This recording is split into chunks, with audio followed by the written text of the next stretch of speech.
গত আসরে পাকিস্তান সুপার লিগে অভিষেকেই বল হাতে কাঁপন ধরিয়েছিলেন বাংলাদেশের লেগ স্পিনার রিশাদ হোসেন। তার দল লাহোর কালান্দার্স চ্যাম্পিয়ন হওয়ার পেছনেও ছিল বড় অবদান। সেই সাফল্যের পুরস্কার এবার হাতে নাতে পেলেন এই তরুণ তুর্কি। পিএসএল এর 11তম আসরের নিলামে বড় অঙ্কের অর্থে রিশাদকে দলে ভিড়িয়েছে টুর্নামেন্টের নতুন ফ্রাঞ্চাইজি টিম রাওয়ালপিন্ডি।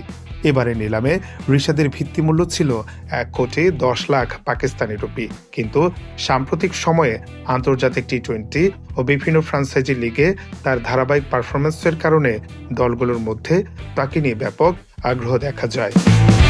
নিলামে রিশাদকে দলে নিতে করাচি কিংস ও টুর্নামেন্টের নতুন দল রাওয়ালপিন্ডির মধ্যে শুরু হয় হাড্ডাহাড্ডি লড়াই।